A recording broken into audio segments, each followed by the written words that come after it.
Welcome to our show settle around the world. आपके host Zoeb Ali Sidhu के साथ हाज़िर हैं आपकी खिदमत में। आज हम बात करेंगे स्टूडेंट वीज़ा का बढ़ता हुआ रुझान और जो हमें कॉल्स मसूल होती हैं उनके बारे में डिस्कस करेंगे। अपने व्यूअर्स के लिए मैं इंफॉर्मेशन के लिए ऐड ऑन करूँगा, हमारा नंबर नीचे टैगलाइन में चल रहा होगा और हमें आप ईमेल के थ्रू भी रब्ता कर सकते हैं। ईमेल भी स्टार्ट पे भी चल रही है और प्रोग्राम के दरमियान में भी टैगलाइंस पे चल रही होगी।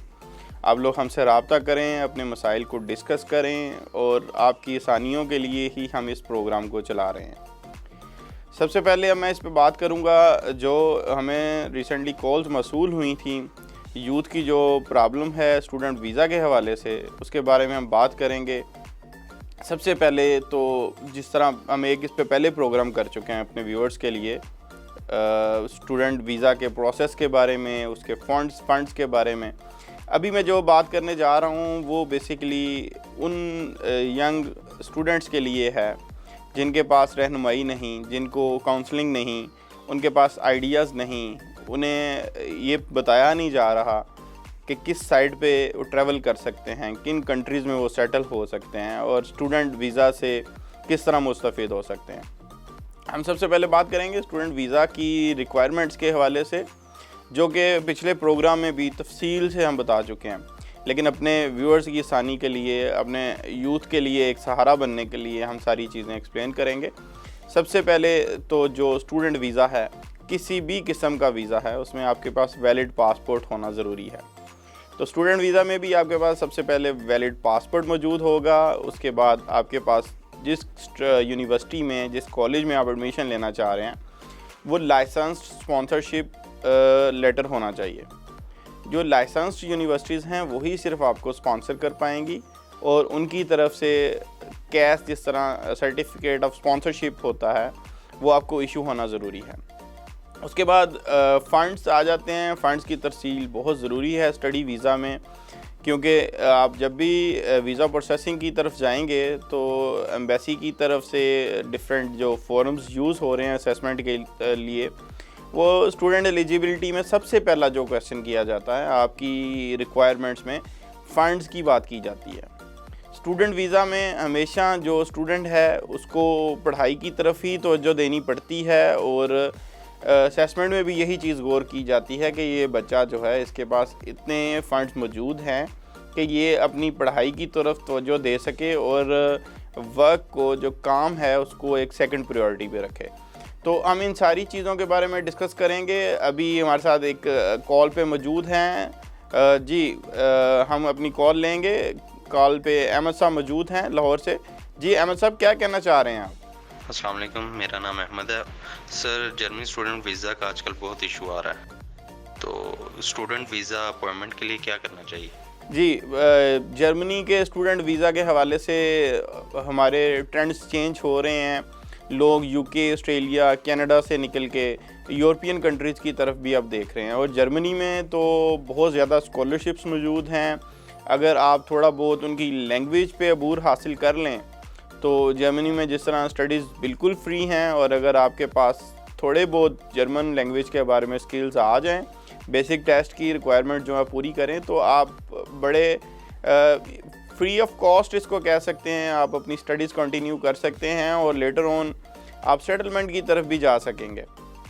तो उसमें जर्मनी में जिस तरह सोशल मीडिया के थ्रू, टीवी चैनल्स पे और डिफरेंट फोरम से ट्रेंड्स में चीज़ें आ रही हैं, लोग जर्मनी के स्टडी वीज़ा को बहुत प्रमोट कर रहे हैं, उधर के स्टूडेंट्स का फ़ीडबैक बहुत अच्छा है। तो उस हवाले से बिल्कुल जर्मनी का वीज़ा, स्टूडेंट वीज़ा जो है, उस पर बहुत लोग अप्लाई कर रहे हैं और उसकी वजह से अपॉइंटमेंट्स में इश्यूज़ आ रहे हैं। तो अपॉइंटमेंट्स के हवाले से वैसे तो जिस तरह पिछले दिनों में कनाडा ने अपना VFS से प्रोग्राम अपडेट किया, ऑटो अपॉइंटमेंट्स शुरू हो गई। यूके में पहले जो आखिरी इनटेक जनवरी की गई है स्टूडेंट्स की, उस टाइम बड़ा बर्डन था। तो ये चीज़ें तो वक्त के साथ सेटल डाउन भी हो रही होती हैं और उसमें अमेंडमेंट्स भी आ रही होती हैं और जर्मनी को इस हवाले से काम भी करने की ज़रूरत है, क्योंकि काफ़ी जगह पे पेड अपॉइंटमेंट्स चल रही हैं और लोगों को उसके लिए पैसे देने पड़ रहे हैं अपॉइंटमेंट्स लेने के लिए, जिसको इन्हें गो थ्रू करना पड़ेगा, इसको दोबारा से रिहेबिलिटेट करना पड़ेगा, चीज़ों को रीअसेस करना पड़ेगा और उसके लिए इक़दामात उठाने पड़ेंगे ताकि जो हमारे यंगस्टर्स हैं, जो हमारे स्टूडेंट्स हैं, जो वीज़ा अप्लाई करना चाह रहे हैं या जर्मनी विज़िट पे स्टडीज़ पे जाना चाह रहे हैं, उनके लिए आसानियाँ हो सकें। तो इस बारे में उनके नॉलेज में भी चीज़ें आती हैं अपने एम्बेसीज़ के थ्रू, अपने एम्बेसडर्स के थ्रू, तो उस पर बहुत ज़्यादा काम हो रहा है। हम जिस तरह बात कर रहे थे अपॉइंटमेंट्स के हवाले से, इसी तरह अपॉइंटमेंट्स के साथ साथ आपकी जो वीज़ा एप्लीकेशन है उस पर भी हम बात करते जाएंगे। वीज़ा एप्लीकेशन में जो हमारे फ़ंड्स की तरसील है वो एक बहुत अहम किरदार अदा करती है, क्योंकि कम से कम आपके पास पहले अपने पूरे साल के जितने भी एक्सपेंसेस हैं उन्हें मैनेज करना बहुत ज़रूरी है। आपके पास फ़ंड्स होंगे तो आप एलिजिबिलिटी क्राइटेरिया पे पूरे उतरेंगे, और फ़ंड्स कितनी देर के लिए होने चाहिए, कितने होने चाहिए, उसके बारे में हम पहले ही बात कर चुके हैं। कम से कम आपके पास 1 साल के अपने एक्सपेंसेस मौजूद होने चाहिए, जिसमें आपके ट्यूशन फ़ी के एक्सपेंसेस आ रहे हैं, जिसमें आपकी ट्रैवलिंग आ रही है, जिसमें आपकी रेजिडेंस आ रही है, आपके डेली जो एक्सपेंसेस हैं, ग्रॉसरी है, रेंट है, इस तरह की चीज़ें ऐड ऑन हो रही हैं।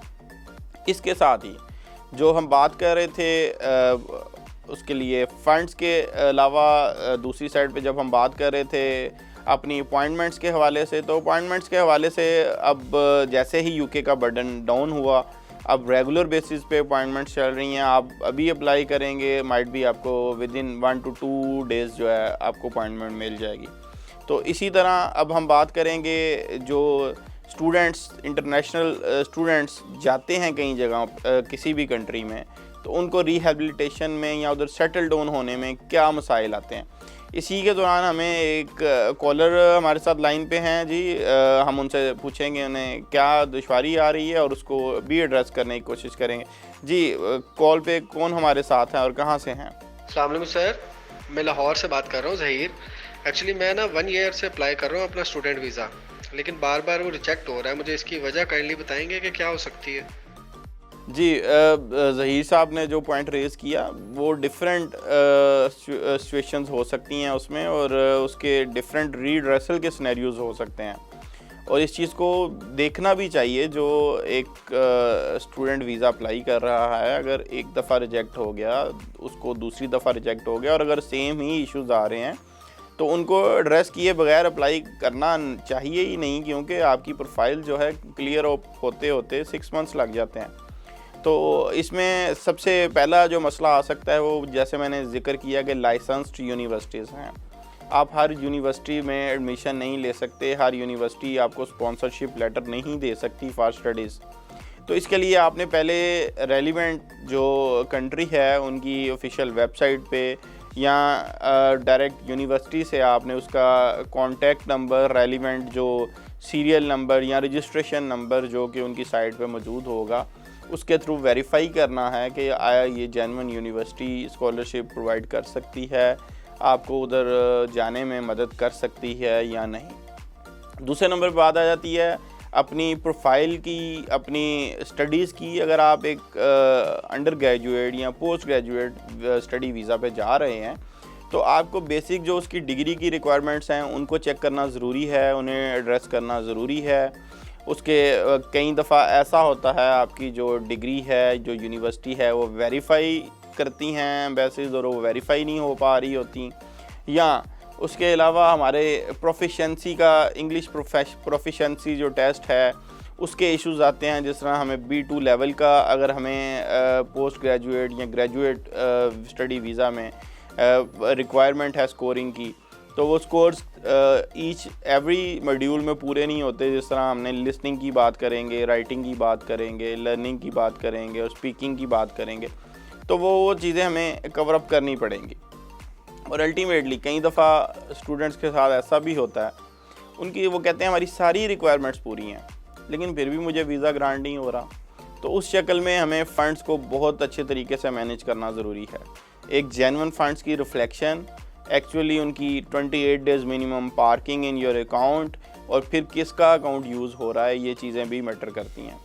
कई दफ़ा अपने भाई का कोई बंदा अकाउंट यूज़ कर रहा होता है, अपने कज़न का अकाउंट यूज़ कर रहा होता है, तो उसको लिंक करने के लिए या इस्टेब्लिश करने के लिए कि yes these funds are for your studies, तो वो मुश्किल हो जाती हैं चीज़ें।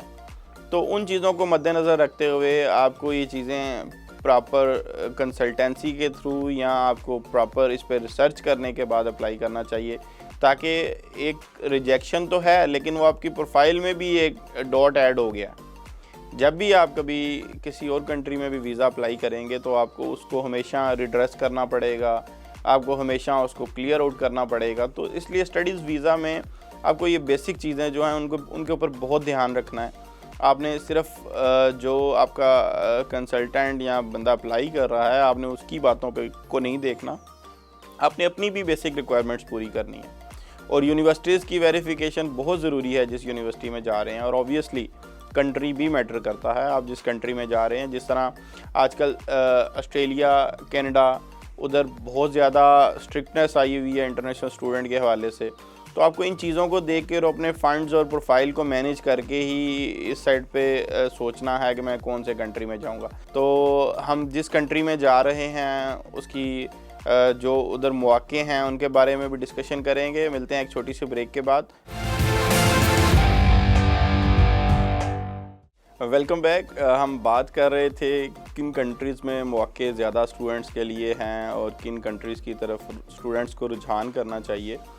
तो उसमें जिस तरह यूके में सैचुरेशन हो चुकी थी स्टूडेंट्स की पोस्ट कोविड, हर बंदा स्टडीज़ वीज़ा पे स्पॉन्सर बेस्ड अपनी स्पाउस के साथ ट्रैवल कर रहा था, और वहाँ पे स्टूडेंट्स के साथ जब आपके स्पाउस भी ट्रैवल कर रहे हैं तो obviously they are open for the work. तो इसी तरह जो वर्क परमिट पे प्रॉपर लोग गए हुए थे, जॉब्स की अशद उधर कमी महसूस हुई, और जो स्टूडेंट वीज़ा पे साथ स्पाउस गए हुए थे उनको जॉब्स के मौके, वो तो थोड़े पैसों पे भी काम करने के लिए एग्री हो जाते हैं। जब आप एज अ स्पाउस ट्रैवल कर रहे होते हैं तो आप अपने बेसिक एक्सपेंसेस मैनेज कर रहे होते हैं, तो उस शक्ल में आपका पर्पस अर्निंग नहीं होता। तो जो आपके साथ स्पाउस में फ़र्ज़ करें आपके साथ मिसेज हैं, अगर वो कोई जॉब ढूंढ के करना शुरू कर देंगी, तो अगर अब 1 घंटे का अगर उधर रेट 13 पाउंड चल रहा है, 15 पाउंड चल रहा है, तो माइट भी कि वो 10 पाउंड पे 8 पाउंड पे भी काम करने के लिए एग्री हो जाए। तो इसी तरह अब उधर सैचुरेशन होने की वजह से अपॉर्चुनिटीज़ कम हो गई, चीज़ें डिफरेंट सिनेरियो अडॉप्ट कर गई। तो उस शक्ल में अब ज़्यादातर स्टूडेंट्स का रुझान यूरोप की तरफ जा रहा है स्टडी के लिए, ऑस्ट्रेलिया की तरफ जा रहा है। लेकिन ऑस्ट्रेलिया में भी अब काफ़ी स्ट्रिक्टनेस चल रही है उस स्टडी वीज़ा के हवाले से। आपके फ़ंड्स को बहुत माइन्यूटली देखा जा रहा है, और डिफरेंट आप कह सकते हैं कि असेसमेंट लेवल्स हैं। फ़र्ज़ करें अगर 2 स्टूडेंट्स अप्लाई कर रहे हैं और दोनों में सेम डॉक्यूमेंट्स यूज़ हो रहे हैं, दोनों की सेम असेसमेंट आ रही है, लेकिन अनफॉर्चुनेटली सिंपल ये लिख के कि your countries conditions are not good, तो वीज़ाज़ रिफ्यूज़ किए जा रहे हैं।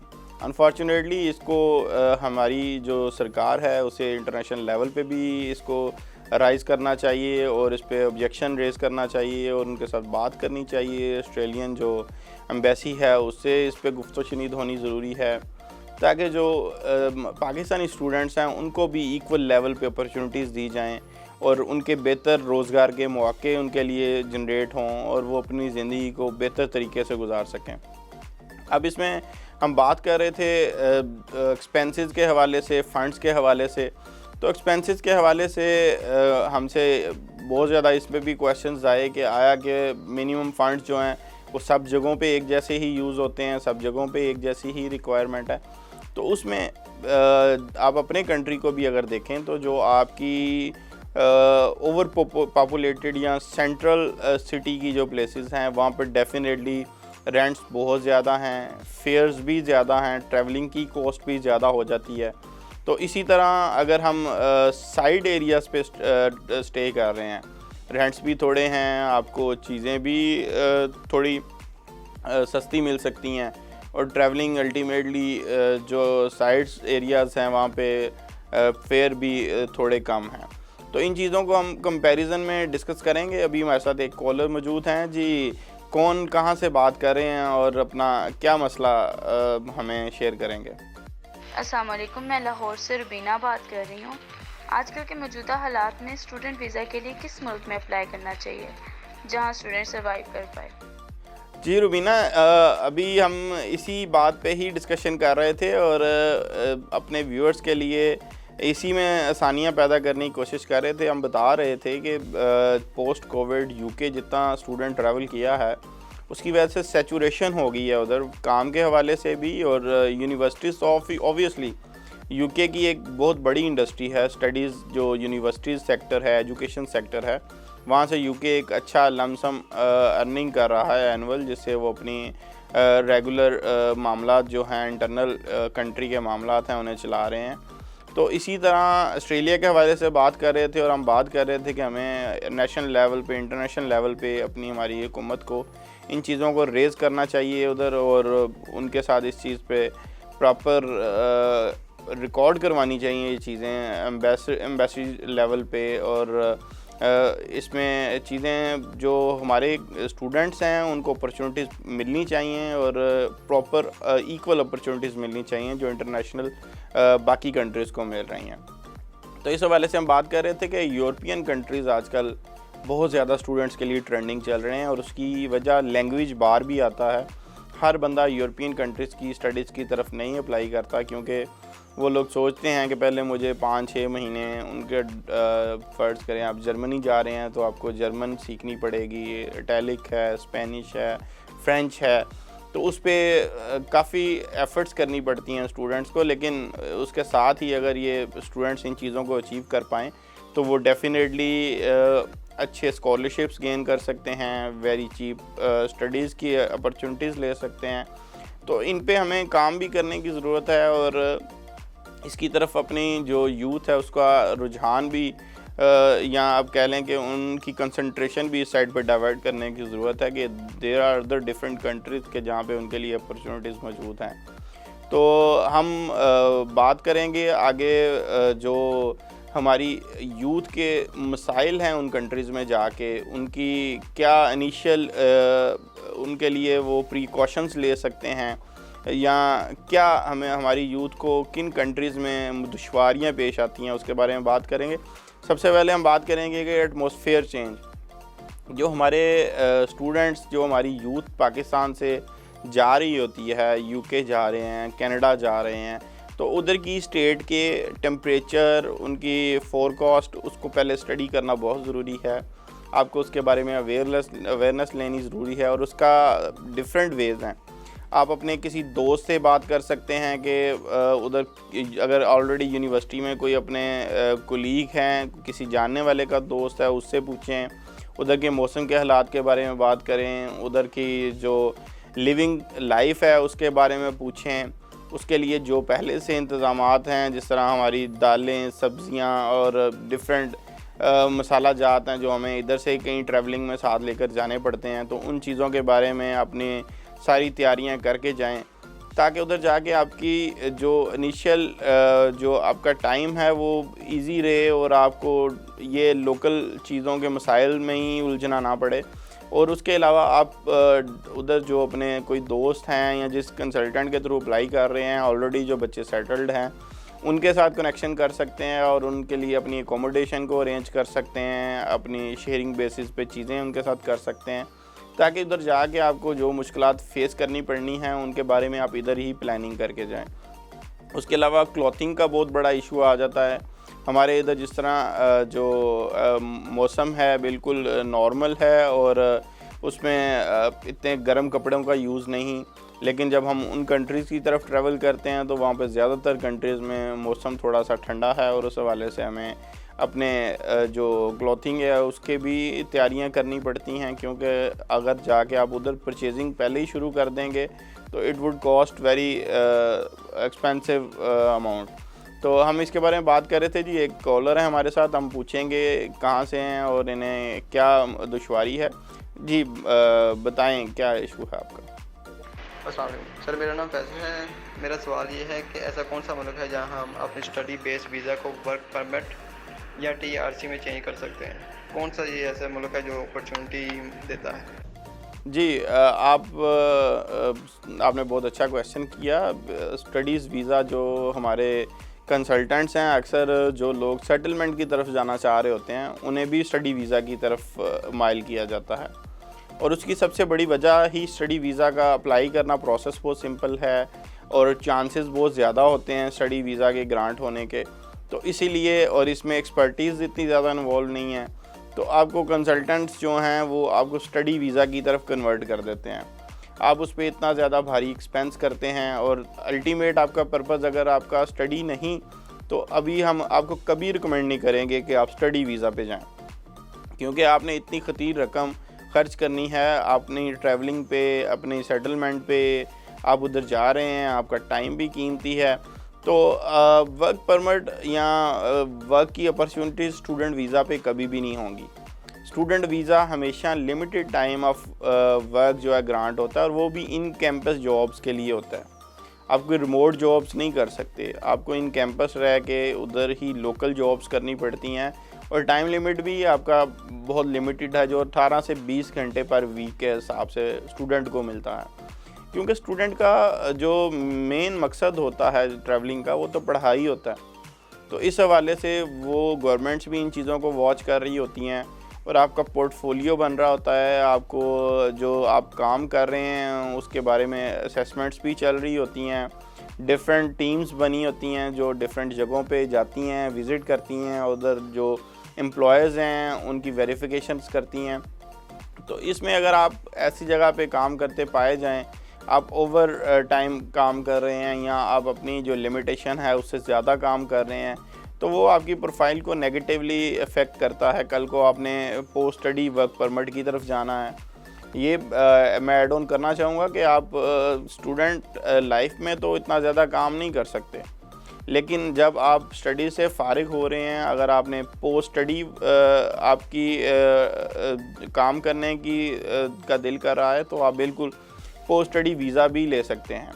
उसके दौरान आप फुल टाइम अलाउड हैं काम करने के लिए, और ये क्राइटेरिया डिफरेंट डिग्रीज़ के लिए डिफरेंट है। हम इस पे बात करेंगे, एक छोटी सी ब्रेक लेंगे, मिलते हैं ब्रेक के बाद।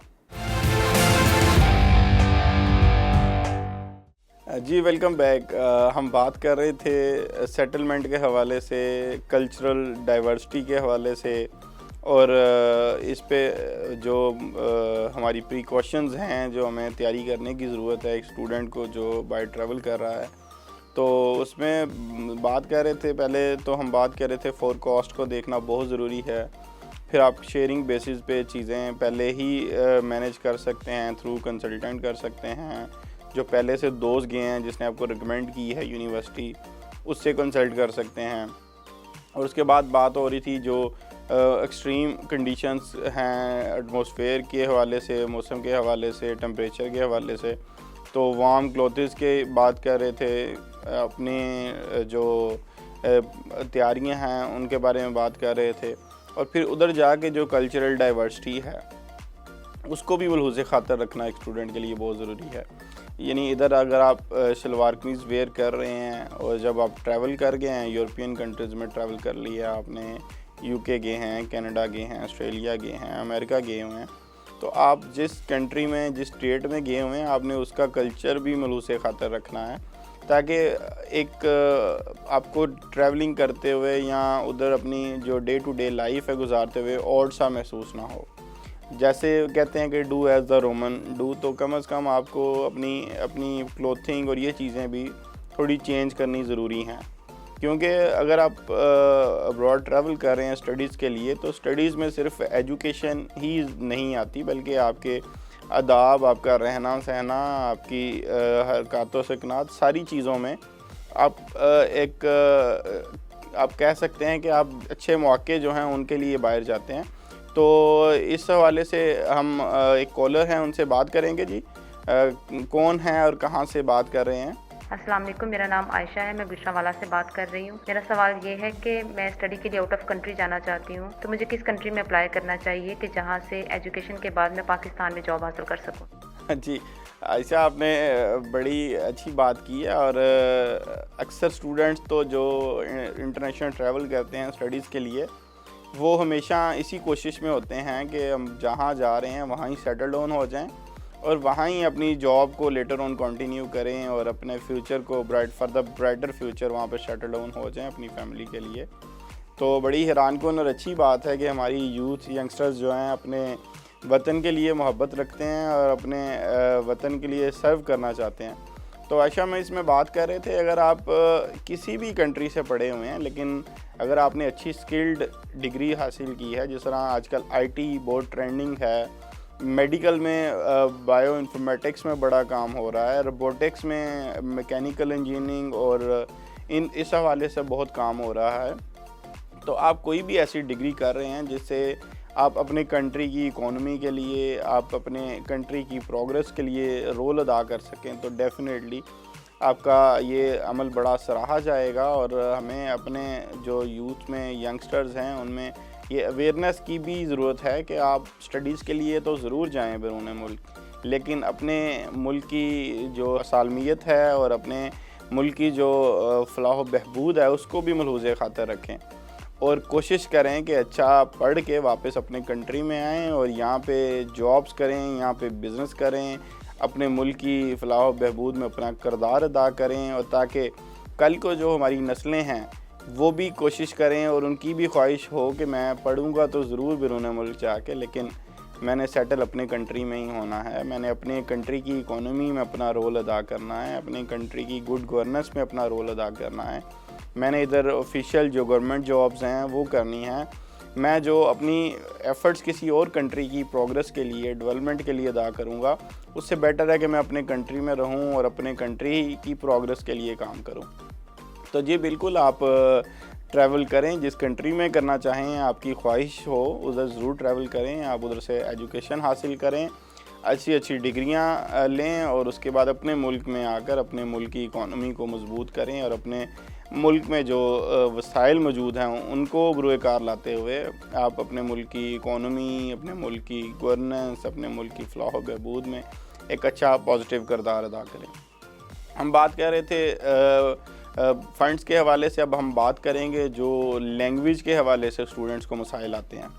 तो उसमें जो इंग्लिश प्रोफिशेंसी टेस्ट है उसमें टोफल है, आइट्स है, पीटी है, इस तरह डिफरेंट और फोरम्स हैं, डिफरेंट और टेस्ट हैं जो आप पास कर सकते हैं टू प्रूव कि आपका कम्युनिकेशन लेवल इस काबिल है कि आप उधर जाके कंट्री में पढ़ सकें। तो प्रोफिशेंसी टेस्ट जो है बेसिकली अगर पूछा जाए कि ये किस लिए ज़रूरी है या क्यों टेस्ट का इतना रोल है इंटरनेशनल स्टूडेंट में, तो डेफिनेटली उसमें अगर आप बात करें तो इंग्लिश लैंग्वेज इंटरनेशनल लैंग्वेज है, रिकग्नाइज्ड लैंग्वेज है। तो जो इंटरनेशनल यूनिवर्सिटीज़ हैं उधर इंग्लिश में ही तालीम हासिल की जाती है और इंग्लिश में ही तालीम दी जाती है। तो उस हवाले से इंग्लिश प्रोफिशेंसी टेस्ट बहुत ज़रूरी है आपके किसी भी कंट्री के वीज़ा प्रोसेसिंग में। और इवन इंग्लिश प्रोफिशेंसी टेस्ट की वजह से आप अपने एजुकेशन के मौके भी बढ़ा सकते हैं। उसमें आपको डिफरेंट किस्म के स्कॉलरशिप्स भी ऑफ़र हो सकते हैं if you are good in English. तो आपको अपनी इंग्लिश लैंग्वेज पे भी बहुत ज़्यादा काम करना चाहिए और करना पड़ेगा अगर आप अच्छे यूनिवर्सिटीज़ में एडमिशन चाहते हैं और स्कॉलरशिप भी लेना चाह रहे हैं। तो इसमें डिफरेंट स्कॉलरशिप के भी फोरम्स हैं, जिस तरह के ब्राइट स्कॉलरशिप है यूएसए की तरफ से, इस तरह ब्रिटिश गेटवे स्कॉलरशिप है और इस तरह के डिफरेंट स्कॉलरशिप्स हैं जो हमारी लोकल गवर्नमेंट्स भी प्रोवाइड करती हैं और इंटरनेशनल फोरम्स भी स्कॉलरशिप्स प्रोवाइड करते हैं। जिस तरह हमारे एचईसी की तरफ से बहुत ज़्यादा स्कॉलरशिप्स है जिस पे हमारे स्टूडेंट्स किए हैं, स्पेशली पीएचडी को बहुत प्रमोट करने की कोशिश की है। तो इसीलिए मैं इंग्लिश प्रोफिशेंसी टेस्ट के बारे में दोबारा बात करूंगा। अभी हम एक कॉल को लेते हैं जी। कॉलर हमारे साथ लाइन पे हैं जी। कौन बात कर रहे हैं और क्या मसाइल दरपेश हैं आपको? अस्सलाम वालेकुम सर, मैं आयशा बात कर रही हूँ। सर मेरा सवाल ये था कि क्या स्टूडेंट को स्टडी वीज़ा के लिए फ़ुल फ़ी पे करना ज़रूरी है या इंस्टॉलमेंट में पे कर सकते हैं? जी आयशा, आप जो फ़ीस के हवाले से बात कर रहे हैं ये एक बहुत अहम टॉपिक है स्टूडेंट वीज़ा में। फ़ंड्स पे हमने काफ़ी बात की है इस हवाले से और मैं इसमें दोबारा आपकी रहनुमाई करना चाहूँगा और बल्कि हमने फ़ीस के हवाले से चीज़ें डिस्कस करनी भी थी। अच्छा किया, हमें क्वेश्चन मिल गया अपने व्यूअर्स की तरफ से और इससे शो हो रहा है कि हमारे व्यूअर्स भी इंटरेस्ट ले रहे हैं इस चीज़ में और कॉल्स आ रही हैं। और मैंने प्रोग्राम के शुरू में भी आपकी रहनुमाई के लिए बताया था कि हमारी टैगलाइन में हमारा नंबर चल रहा है, हमारी ईमेल मौजूद है, आप हमें कॉल्स कर सकते हैं, हमें ईमेल कर सकते हैं, अपना इंटरेस्ट शो कर सकते हैं और अपने मसाइल के बारे में गाइडेंस भी ले सकते हैं। जो हमारा असल मकसद है इस प्रोग्राम का कि जो हमारे साउथ एशिया के स्टूडेंट्स हैं उनको इंटरनेशनल लेवल पे जो अक्रॉस द ग्लोब जो मसाइल हैं उनका रिड्रेसल किया जाए और उनके लिए एक रोशन मिशल की तरह हम लोग मौजूद हों हर टाइम और उनके मसाइल के हल के लिए काविशें करते रहें। तो आपने जो बात की है आयशा फुल फ़ी पेमेंट की, तो इस हवाले से सिनेरियो डिफरेंट हैं हर स्टूडेंट्स के लिए और हर टाइम के लिए। जिस तरह कोविड के दिनों में मिनिमम इंस्टॉलमेंट्स पे 30% फीसेस पे करके भी स्टूडेंट्स गए हैं। तो हर टाइम के जो इकोनॉमिकल कंडीशंस हैं उसके मुताबिक चीज़ें वरी भी करती हैं, लेकिन obviously there is no such condition कि आपने फुल फ़ी ही पे करनी है। आपको उसको इंस्टॉलमेंट्स में कर सकते हैं, आपको उसे ईयर वाइज कर सकते हैं और एज़ पर योर कैपेसिटी कर सकते हैं, लेकिन ऑब्वियसली उसके साथ जब आप फुल फ़ी पे कर देते हैं तो फिर आपके पास 100% चीज़ें एक्यूरेट चल रही होती हैं और जो एम्बेसी की तरफ से वीज़ा ग्रांटिंग ऑफिसर होता है वो भी इस चीज़ को कंसिडर कर रहा होता है कि अगर एक बच्चे ने पहले ही सारी फ़ीस जमा करवा दी है तो इट मीन्स कि वो स्टडीज़ के लिए जा रहा है, वो क्विट नहीं करेगा क्योंकि उसने अपने पूरे टाइम की जो एकेडमिक्स की फ़ीस है वो पे कर चुका है वो। तो इस हवाले से फ़ी पेमेंट जो है उसका भी किरदार होता है आपके वीज़ा के ग्रांट होने में या रिफ्यूज़ होने में। लेकिन ऑब्वियसली अगर आपकी कैपेसिटी कम है तो आप कम फ़ीस भी पे कर सकते हैं इनिशियली, लेकिन साथ ही आपको अपने फ़ंड्स जो हैं, जो आपने अमाउंट पार्क करनी है अपने बैंक में, उसे ज़्यादा मेंटेन रखना चाहिए और करना पड़ेगा टू रिफ्लेक्ट के हम फ़ीस से भाग नहीं रहे या हम फ़ीस पे करने की कैपेसिटी रखते हैं। अगर आपकी जो फ़ंड्स की रिफ्लेक्शन है वो इस चीज़ को साबित कर रही है कि you are having enough funds to deposit the remaining fee, तो उस शक्ल में आपके लिए चांसेस कम हैं कि अगर आपका उसमें वीज़ा रिफ्यूज़ हो। तो इस हवाले से आपने बहुत अच्छा क्वेश्चन किया जिसकी वजह से बाकी स्टूडेंट्स भी इससे मुस्तफ़ीद हो सकते हैं। हम साथ ही बात कर रहे थे इंग्लिश प्रोफिशिएंसी टेस्ट के हवाले से, तो उसमें मैं अपने व्यूअर्स को गाइड करना चाहूँ कि उसमें रूटीन में 4 स्टेप्स होते हैं, जिसमें सबसे पहला आपका लिसनिंग का है स्टेप, फिर रीडिंग का है, फिर राइटिंग का है और ऑब्वियसली एंड पे स्पीकिंग का है। तो इसमें से अक्सर लोग जो रीडिंग और राइटिंग है वो तो बड़े अच्छे नंबरों से पास कर लेते हैं, लेकिन जब स्पीकिंग का या लिसनिंग का टाइम आता है तो एक्सेंट चेंज होने की वजह से उनकी स्कोरिंग अच्छी नहीं होती। तो स्पीकिंग के हवाले से स्पेशली आपको अपने जो स्पीच का टाइम है जिसमें आपसे किसी भी टॉपिक पे बात की जाएगी, आपको कुछ बेसिक सिनेरियोज़ हैं, बेसिक ग्राउंड्स हैं, उस पर आपको मटेरियल पहले से कलेक्टेड होना चाहिए और एटलीस्ट आप 4 से 5 मिनट बात कर सकें, इतना इनफ मटेरियल आपके पास पहले ही तैयार होना चाहिए। तो अगर हम स्कोरिंग अच्छी लेते हैं इंग्लिश लैंग्वेज में तो ऑब्वियसली हमारी जो वीज़ा प्रोसेसिंग है उसमें उसका बहुत अच्छा रोल है और बहुत अहम रोल है।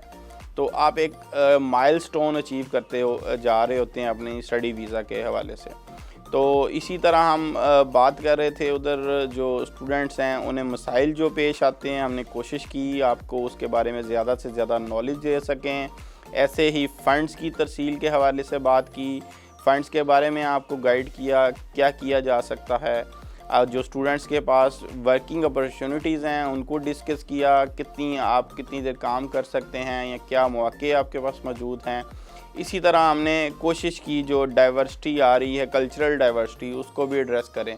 तो हम कोशिश करते हैं कि जो हमारे अपने साउथ एशिया के लोग हैं उनके जो मसाइल हैं ऑल ओवर द वर्ल्ड उनको एड्रेसल की तरफ जा सकें, specially related to visa and immigration, settlement और प्री सेटलमेंट जो इश्यूज़ हैं, पोस्ट सेटलमेंट जो इश्यूज़ हैं या कंप्लाइंसेस हैं, उनके बारे में हम कोशिश करते हैं नई से नई चीज़ आप लोगों को बताई जाए और आपको अपडेट रखा जाए। इस हवाले से आप हमें कॉल्स कर सकते हैं, हमारी ईमेल मौजूद है, हमें ईमेल्स कर सकते हैं और इसी तरह हम इंशाल्लाह आपको मिलेंगे एक नेक्स्ट एपिसोड में एक नए टॉपिक के साथ, एक नए अपॉर्चुनिटी के साथ, और इंशाल्लाह आप लोगों के लिए एक मशाल राह साबित होंगे। आपसे इंशाल्लाह मिलेंगे नेक्स्ट एपिसोड में। दुआओं में याद रखिएगा। अल्लाह हाफ़िज़।